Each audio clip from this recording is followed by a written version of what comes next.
Merci d'être sur la télévision Labari. Messieurs, dames, bonsoir et bienvenue à cette édition d'information. Les acteurs de la société civile, à savoir Moukela Lidou du SINASEP, également secrétaire général adjoint de la CNT, Meikolo Zodi et Moudi Moussa du mouvement tournant la page TLP Niger vont passer leur 91e nuit de détention dans les maisons d'arrêt de Daïkena, Walam et Kolo dans les régions de Tilaberi. Ils ont été tous arrêtés à la suite de la manifestation pacifique du 15 mars 2020 contre le détournement de plusieurs milliards de francs CFA au ministère de la Défense nationale.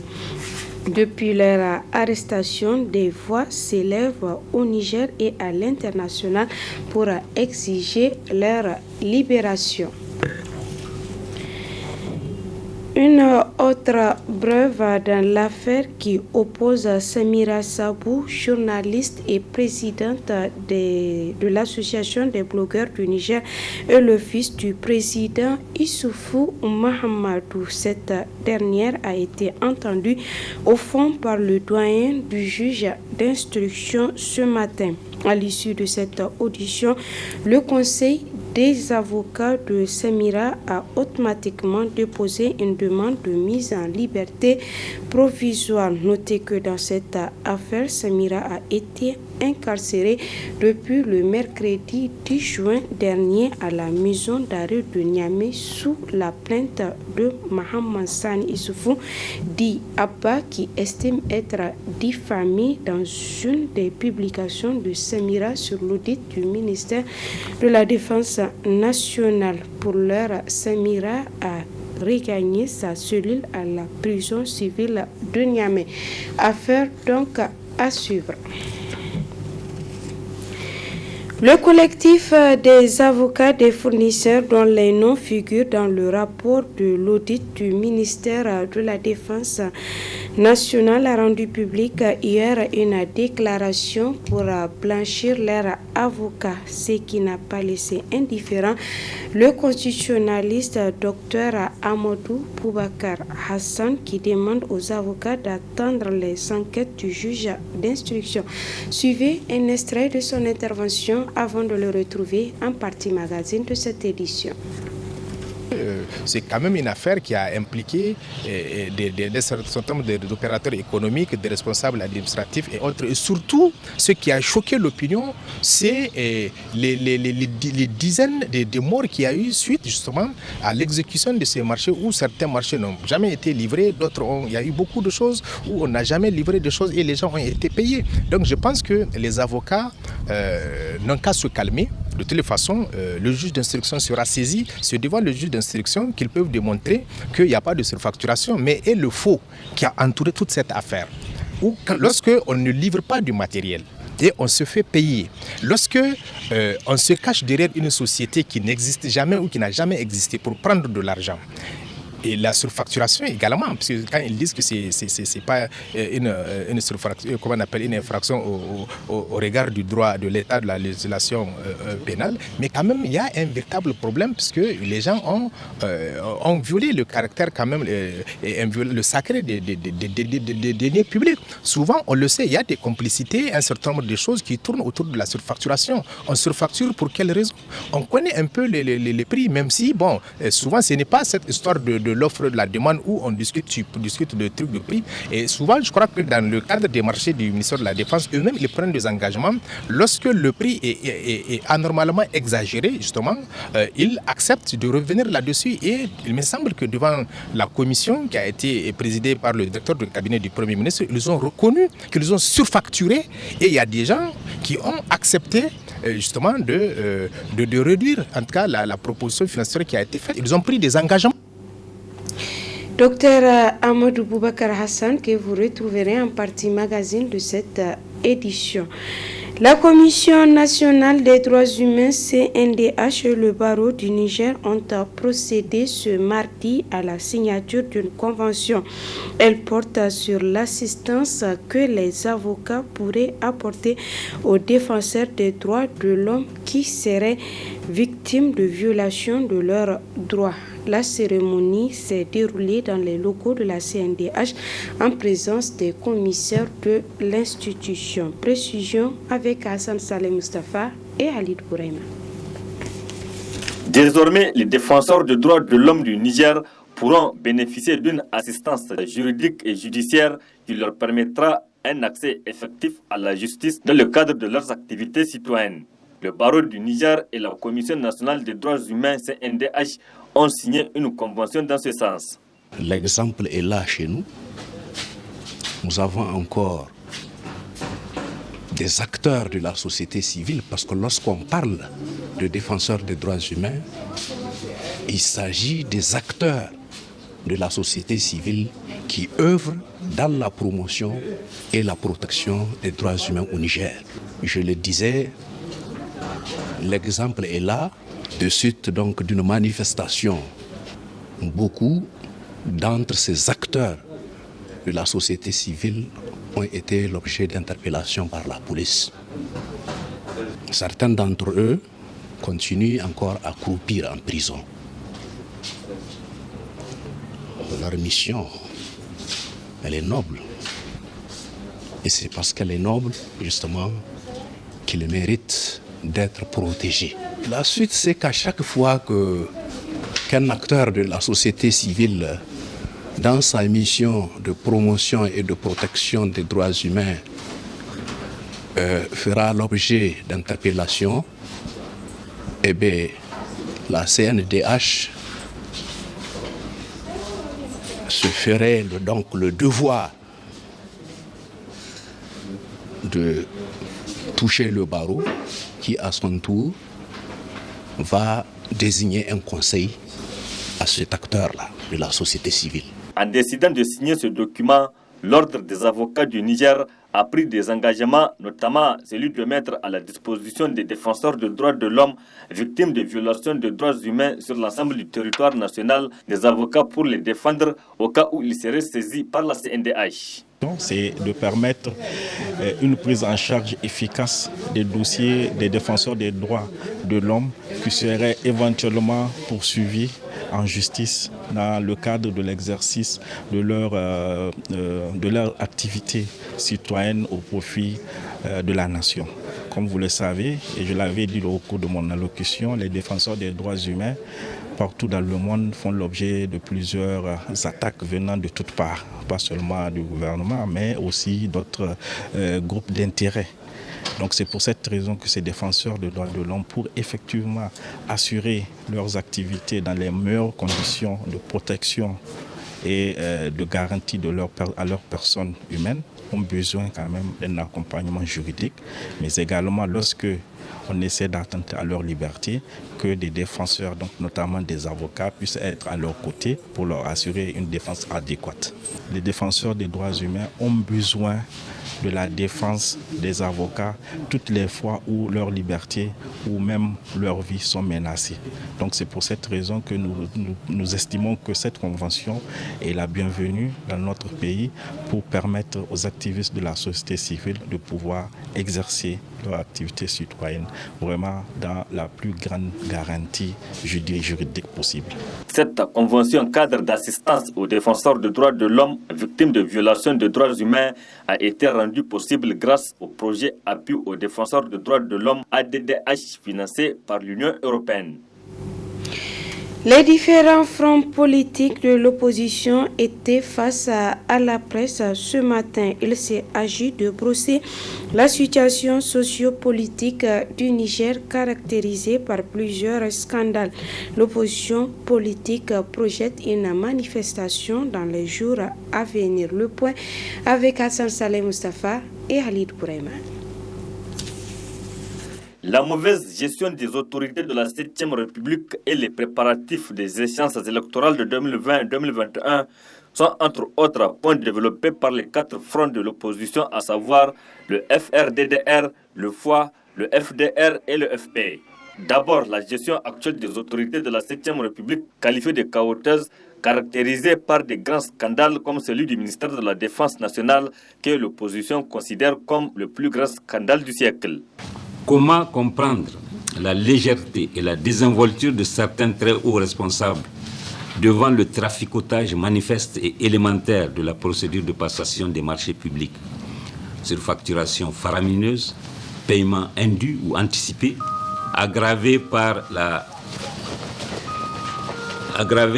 l'absence de livraison du matériel militaire, faux prestataires, faux marchés.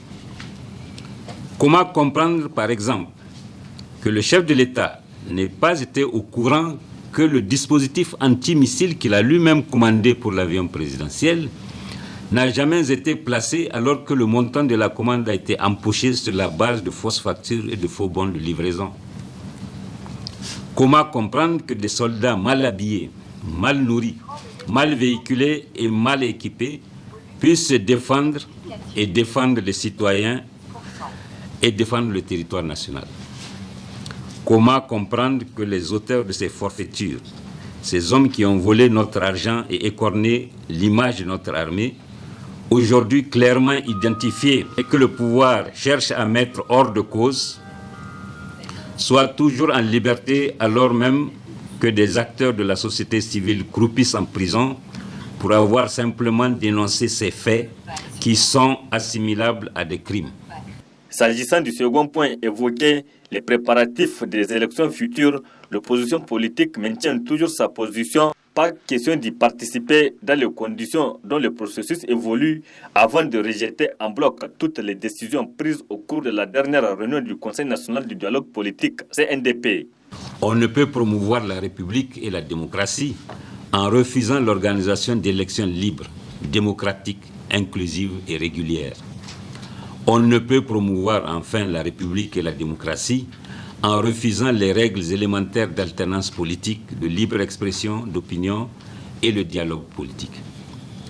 Nigériennes, Nigériens, militantes et militants, c'est le lieu pour l'opposition politique nigérienne de dire combien les manœuvres et autres manipulations orchestrées par le pouvoir, à travers un code électoral non consensuel, une CENI maison, une cour constitutionnelle partisane, des audiences foraines fantaisistes, un semblant de biométrie sous la houlette d'un opérateur technique ami, expose notre pays à des périls imprévisibles. L'opposition politique nigérienne ne saurait accepter en aucune manière la réédition des élections de 2016. Aucun report d'un scrutin, quel qu'il soit, aucune mutilation de l'électorat tendant à priver la 9e région de son droit de vote ne sont recevables par l'opposition politique. Pour exprimer leur désolation et leur déception vis-à-vis du régime en place, les 4 fronts de l'opposition projettent d'organiser une manifestation dans les jours à venir. C'est pourquoi ils ont demandé à tous les militants et sympathisants d'être unis comme un seul homme pour mener à bien la lutte. Les femmes du parti politique MPN Tshinkasa bénéficiaires d'une formation sur les tests juridiques et la communication politique organisée par l'ONIFEM, Femmes Action et Développement FAD, sont en atelier de restitution des acquis politiques au profit des autres femmes du parti. Le compte rendu avec Arrête Salah et Cheb Kissou. Après avoir reçu une formation sur les textes juridiques et la communication politique parmi 50 femmes de différents partis politiques sur initiative de l'ONG Femmes Action et Développement FAD, dans le cadre du projet Amélioration de la participation politique des femmes en vue des élections futures, les femmes bénéficiaires du parti MPN Tshinkasa ont organisé ce 16 juin une rencontre de restitution des acquis au profit des autres femmes de leur parti. En 2019, l'ONG FAD a eu à souscrire avec succès un appel à projet lancé par l'ambassade de France au Niger. On a réussi avec le projet Amélioration de la participation politique des femmes en vue des élections futures au Niger. Ce projet entend renforcer les capacités des femmes, des futures candidates essentiellement, afin de leur assurer une participation de qualité aux élections futures. C'est dans ce cadre que nous avons eu à former une cinquantaine de potentielles candidates durant le mois d'octobre et de novembre sur les notions de texte juridique et de communication politique au Niger. Alors, étant clairement consciente que la cinquantaine n'est pas assez suffisante pour atteindre notre objectif, nous avons encouragé les bénéficiaires à restituer les formations afin d'étendre le nombre de bénéficiaires et de permettre à d'autres femmes encore qualifiées de renforcer leurs capacités à nouveau. Donc, d'où cette restitution que nous allons faire aujourd'hui. Elle est entièrement organisée par les bénéficiaires. D'ailleurs, nous leur en sommes reconnaissantes. Nous remercions aussi le partenaire, l'ambassade de France, grâce à qui nous pouvons faire cette activité. La présidente nationale de l'Union des femmes patriotes, MPN Kishinkasa, a salué cet engagement de l'ONG FAD à accompagner les femmes dans le processus électoral. Je remercie l'ONG FAD pour l'initiative de restituer ce que les femmes ont appris donc, pour transmettre à la population. Je remercie infiniment l'ONG pour la participation pour aider les femmes du monde entier au Niger. Donc aujourd'hui nous sommes dans notre siège UFP donc, pour former aussi d'autres femmes. Donc là vraiment je les remercie infiniment. Cette restitution des acquis au profit des femmes organisée en binôme des partis politiques sera organisée le 17 juin avec les femmes des partis MNSD Nassara et PSD Bassira. African Development University ADU a animé ce matin au sein de la dite école une conférence virtuelle. Cette conférence est animée sous le thème « Changer le discours sur l'enseignement et la formation supérieure en Afrique, enjeux et perspectives ». Asma Ousseidou et Aboubakar Souley pour le compte-rendu. En simultané avec les autres étudiants des pays du Sahel, les étudiants de African Development University EDU suivent attentivement la conférence virtuelle annuelle The Education Corporative 2020 avec comme thème « Changer le discours sur l'enseignement et la formation supérieure en Afrique, enjeux et perspectives ». Ceci pour former un réseau sahélien avec toutes les composantes universitaires pour une Afrique qui gagne, dotée d'une nouvelle génération de leaders. Okay, so we're at the education collaborative. So this is a conference that it's been spearheaded by our partners, Ashesi University in Ghana, and this is the 2020 edition. So basically, it is a forum and an opportunity for stakeholders in the education sector to come together. I'm sure that we know that this year has been a very interesting year, especially et vu que c'est une conférence qui a pour but de transformer l'éducation nigérienne qui a été organisée par HSI University pour le rassemblement des personnes à but pour en discuter sur l'éducation nigérienne. Ça ne devrait pas être ici au Niger, plus précisément à Niamey, mais à HSI University qui se trouve au Ghana. Dit que non, c'est pas le nom des pays, mais c'est tout le Sahel, parce que l'éducation n'est pas ce qu'une seule personne peut transformer, mais ce qu'un groupe de personnes peut transformer. We are not doing this alone. We have the Ministry of Higher Education, Research and Innovation partnering with us. We also have other partner universities helping us to do this because we understand that education is not something that one person can fix alone. So that's why we need the involvement of government, we need the involvement of partners, we need the involvement of people in business, and we also need the involvement of other stakeholders to ensure that we can move education forward, not only in Niger, but across the Sahel. Le directeur du cabinet du ministère de l'Enseignement supérieur a salué cette initiative de EDU, mais aussi le choix du thème. Cette conférence se tient à une période particulière où, en tant qu'éducateurs, nous devons commencer à repenser l'avenir de l'éducation et la meilleure façon de positionner efficacement nos jeunes face aux grands défis mondiaux. Le monde a subi d'énormes épreuves durant ces 6 mois de Covid-19. Nous devons donc nous imprégner de nouvelles façons de penser et de résoudre les problèmes. L'Afrique est un continent jeune. Cependant, nous devons nous demander si nous faisons assez pour donner à nos jeunes les outils, les informations et l'éducation dont ils ont besoin pour être compétitifs au plan national, au plan international et au plan mondial. À ce moment critique où le monde est devenu virtuel, nous devons également nous demander si nous sommes prêts, en tant que pays, en tant que nation et continent, à fournir un environnement favorable où les éducateurs s'épanouissent et où les étudiants que nous servons reçoivent le soutien dont ils ont besoin. Cette conférence virtuelle annuelle est à sa 4e édition. Place à présent à la partie magazine de cette édition consacrée à l'interview que nous a accordé le constitutionnaliste Dr Amadou Boubacar Hassan par rapport aux propos tenus par les avocats des fournisseurs du ministère de la Défense nationale. Très bonne réception et au revoir.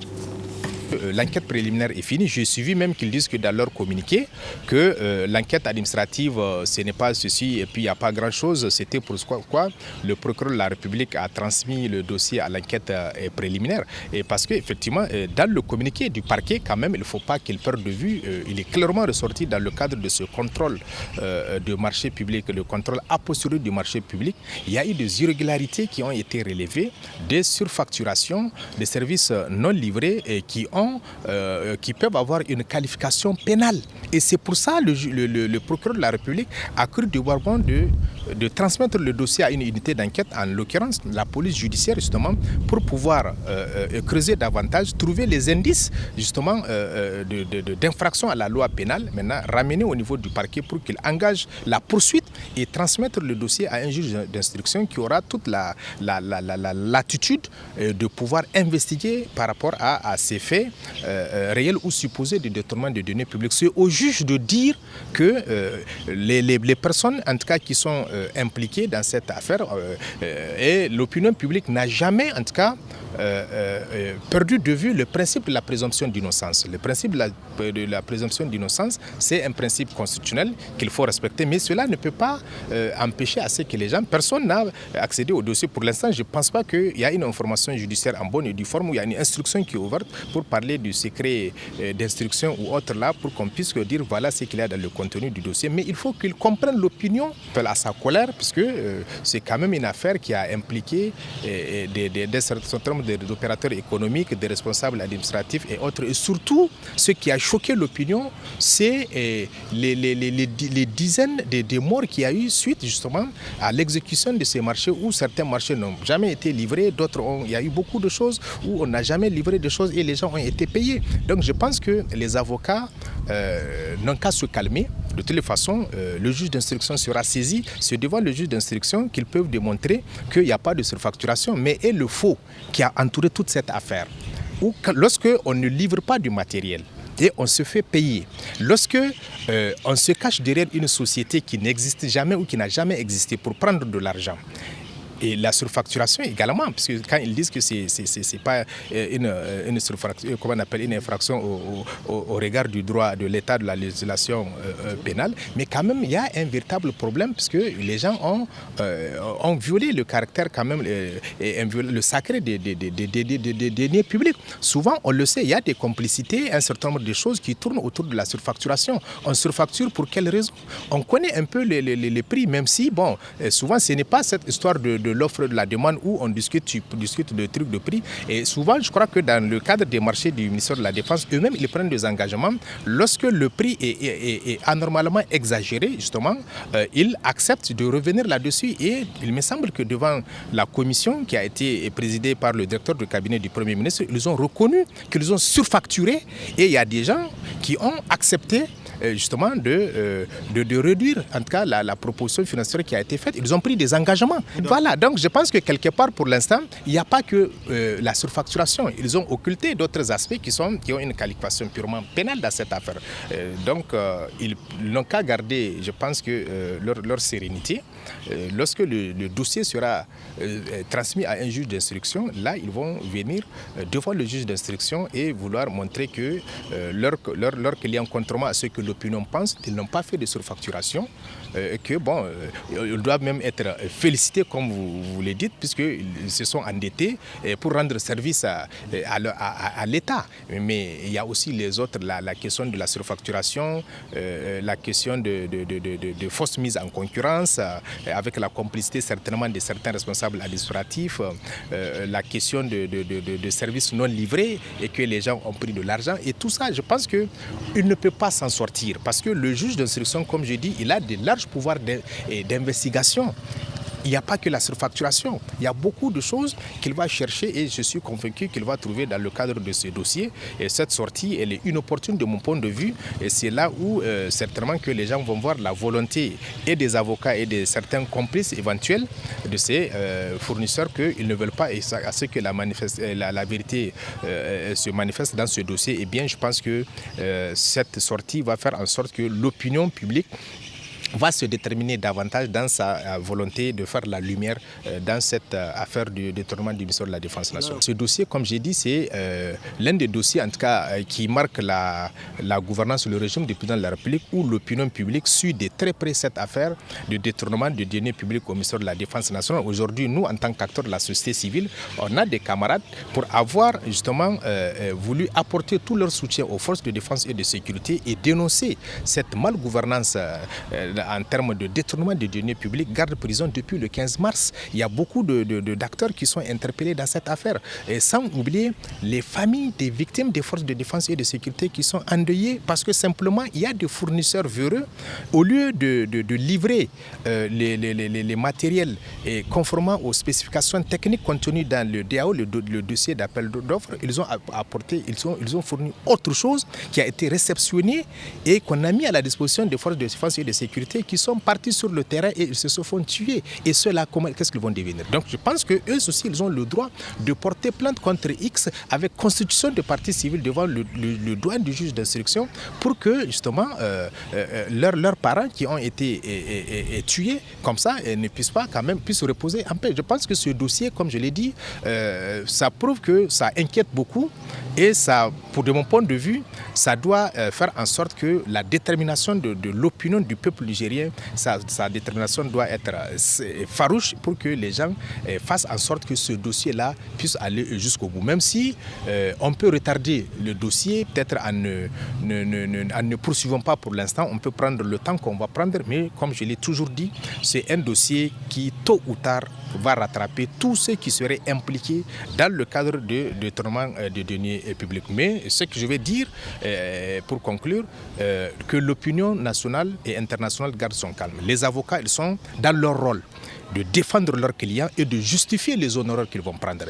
Vous l'avez vu, ils ont choisi juste le seul angle de défense, c'est que la surfacturation n'est pas une infraction pénale à l'état actuel de la législation.